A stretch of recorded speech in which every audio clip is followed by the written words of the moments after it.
नमस्कार किसान भाइयों, मैं डॉक्टर राधाकृष्ण।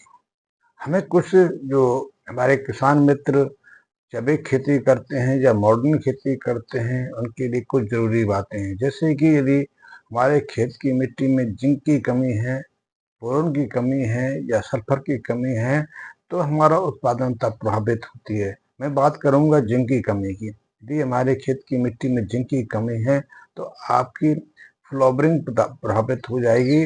जो नींबू हैं, संतरा हैं, अनार हैं, इनकी जो फ्लावरिंग है वो झड़ने लगेगी, वो गिर जाएगी। इसी तरह मित्र जो किसान भाई हमारे लौकी की, करेले की, कद्दू की, तोरई की खेती करते हैं, उनकी यदि मिट्टी खेत की मिट्टी में जिंक की कमी है तो फ्लावरिंग कम आएगी। जो आएगी भी तो तेजी से झड़ जाएगी, वहाँ पॉलिनेशन की क्रिया धीमी पड़ जाएगी। ये वैज्ञानिक अध्ययन कहते हैं। इसलिए जब भी हमें हमारे किसान मित्रों को लगे कि उनकी बेलों पर कम मात्रा में फ्लावरिंग हो रही है, फ्लावरिंग तेजी से झड़ रही है या फ्लावरिंग पूरी तरह से विकसित नहीं हो रही है, तो उनको तुरंत फ्लावरिंग से पहले 1-2 स्प्रे जिंक का कर देना चाहिए, जिंक सल्फेट का उपयोग कर देना चाहिए। वैसे तो मैं तो कहूँगा कि जब आप अपनी बुवाई करते हैं, बेसल डोज अपनी फसलों में देते हैं, उस समय जिंक का प्रयोग करना चाहिए, जो मॉडर्न खेती करते हैं, आधुनिक खेती करते हैं। लेकिन जैविक खेती करने वाले किसानों के लिए कुछ और सलाह है।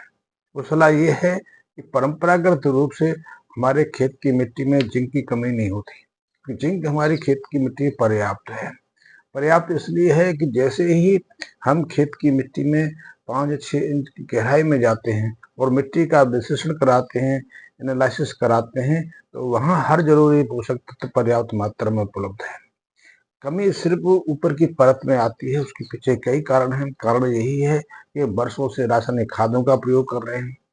वर्षों से हमारे खेत की ऊपरी मिट्टी है, हार्ड हो गई है, कठोर हो गई है, उसमें नमी नहीं है। नमी ना होने के कारण उसमें जिंक आदि कई पोषक जो सूक्ष्म पोषक तत्व हैं, उनकी कमी देखी जा रही है।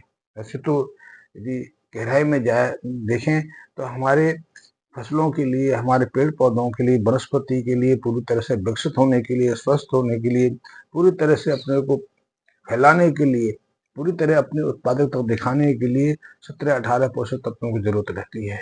इसमें 3 पोषक तत्व तो ऐसे हैं जो प्रकृति से, वातावरण से हमारी फसलों को प्राप्त हो जाते हैं।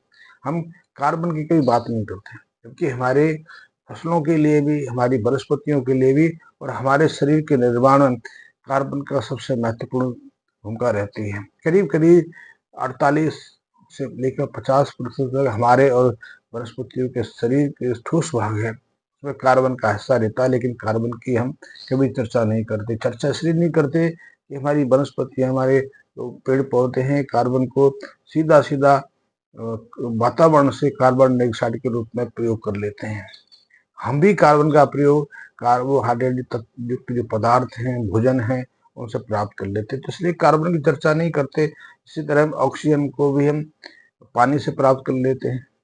हम यदि कृषि की बात करें तो कृषि में 3-4 पोषक तत्वों की मुख्यतः बात करते हैं। सबसे पहला तो नाइट्रोजन है, जिसे यूरिया के रूप में हम प्रयोग करते हैं। दूसरा है फास्फोरस है, उसको डीएपी के रूप में प्रयोग करते हैं, लेते हैं, अपनी फसलों को देते हैं। और तीसरा पोटाशियम। पोटाशियम को भी हम सीधे सीधे खाद के रूप में एमओपी, दूसरी जैसे खाद है, उनके द्वारा प्रयोग करते हैं। और 2-3 पोषक तत्व हैं, उनका कभी कभी प्रयोग कर लेते हैं, जिसमें कि कैल्शियम है, सल्फर है, जिंक है, आयरन है, कॉपर है। इनको कभी कभी हम अपने खेतों में, खेत की मिट्टी में प्रयोग कर देते हैं। लेकिन यदि आपके खेत की मिट्टी में ध्यान देने वाली बात है, ये अनुभव की बात है, हजारों सालों से इसी के सारे हमारे भरपूर फसलें होती रही हैं, हमारी मिट्टी में कभी किसी पोषक तत्व की कमी नहीं रही है। पोषक तत्व की कमी तो अब 1980 के आसपास से हमें ज्ञात हुई है, या फिर हमारे खेत में ऐसे पोषक तत्वों की, ऐसे खनिज तत्वों की कमी का पता लगा या होने लगी। उससे पहले कभी हमारे खेतों में किसी पोषक तत्व की कमी नहीं रही, क्योंकि हमारे खेतों में हमारे किसानों के मित्र के रूप में केंचुआ अपनी सक्रियता दिखाता था। केंचुआ जब हमारी मिट्टी में रहता है तो फिर वो किसी भी पोषक तत्व की कमी नहीं रहने देता, क्योंकि केंचुआ निरंतर अपने श्रम में लगा रहता है, हमारी मिट्टी को उपजाऊ बनाने के प्रयास में लगा रहता है। केंचुआ जब जब खेत की मिट्टी का सेवन करता है, अपने भोजन के रूप में प्रयोग करता है, तो उसके पेट में कई ऐसी जैव रासायनिक क्रियाओं के मध्य से मिट्टी निकलती है कि जब वो उसे मल के रूप में बाहर निकालता है तो उसमें हर पोषक तत्व आ जाता है। उसमें नाइट्रोजन की जो मात्रा है वो कई गुना बढ़ जाती है, फास्फोरस की मात्रा भी कई गुना बढ़ जाती है, पोटासियम की मात्रा में कई गुना वृद्धि हो जाती है, सल्फर यूरिया भी बढ़ जाता है। इसके अलावा ये शुद्ध पोषक तत्व है जिसमें सबसे प्रमुख जिंक है, बोरोन है, आयरन है, ये सब पोषक तत्व, क्योंकि केंचुए की एक नियति है, एक नियम है कि वो मिट्टी खाते खाते हमारे खेत में गहराई तक जाता है और दूसरे छिल से बाहर आता है। एक छिल से अंदर जाता है, दूसरे छिल से करते हुए बाहर आता है, और इस दौरान वो काफी मात्रा में मिट्टी का सेवन करता है। मिट्टी में कुछ मात्रा में कार्बनिक पदार्थ भी होते हैं, जीवांश होता है, और जब उसको वो अब मल के रूप में बाहर निकालता है तो मिट्टी की गहराई में जो पोषक तत्व हैं उनको अभी मल के रूप में बाहर निकाल के रख देता है। इस तरह मिट्टी में हर पोषक तत्व की मात्रा बढ़ जाती है। इसीलिए कभी हमें आज से 30-40 साल पहले कभी किसी खाद की जरूरत नहीं पड़ती, क्योंकि खाद बनाने का काम तो हमारा केंचुआ कर देता था। आज भी यदि हम अपने खेतों में केंचुओं की संख्या बढ़ा लें, केंचुओं को सक्रिय कर दें, केंचुओं की संख्या बढ़ेगी तो स्वाभाविकता है कि हर पोषक तत्व की उपलब्धता सहज हो जाएगी, फिर हमें किसी खाद की जरूरत नहीं पड़ेगी। तो हम यदि प्राकृतिक खेती करें या मॉडर्न खेती करें, आधुनिक खेती करें, हमारा मुख्य लक्ष्य, हमारा मुख्य ध्यान केंचुए पर होना चाहिए। जब केंचुए की संख्या बढ़ेगी तो निश्चित रूप से हमारे खेत की फर्टिलिटी बढ़ेगी, हर पोषक तत्व उपलब्ध हो जाएगा। तो आपने देखा होगा यहाँ केंचुआ सक्रिय रहता है, वहाँ कोई बेल हो, वनस्पति हो, कोई फल का पेड़ हो, और या फिर खाद्यान्न की कोई भी बीज डाला हो, वहाँ उत्पादकता 2 से 2.5 गुना ज्यादा रहती है, क्योंकि वहाँ हर पोषक तत्व सहजता से मिल जाता है। तो केंचुए की संवर्धन पर हमें ध्यान देना चाहिए।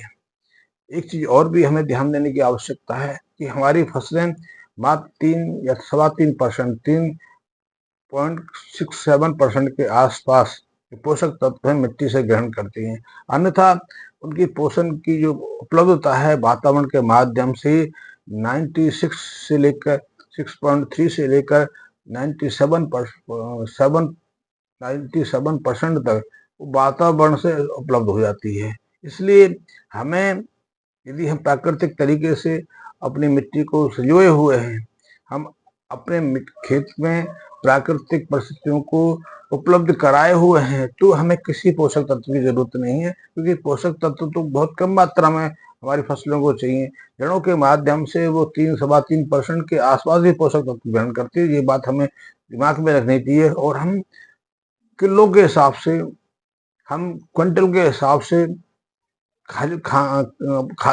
उर्वरकों का, खादों का प्रयोग अपने खेतों में करते हैं, तो उसमें से अधिकांश मात्रा तो व्यर्थ जाती है, नष्ट जाती है। उस पर हम पैसा खर्च करते हैं, पैसा ही नहीं खर्च करते, अपनी मिट्टी को हम बंजर बनाते जा रहे हैं।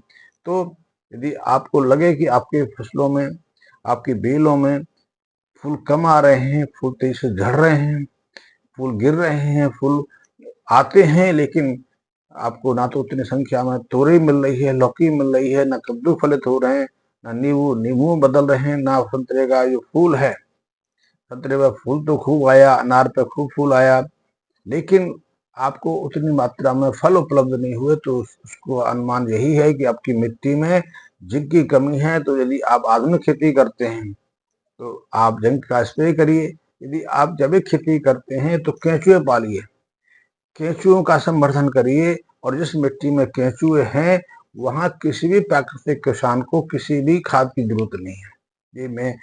ये आपको जानकारी देनी थी, आपको जानकारी अच्छी लगी हुई। इसी तरह की अन्य उपयोगी जानकारी के लिए आप मेरे मैसेज बॉक्स में कमेंट्स कर सकते हैं। धन्यवाद मित्रों।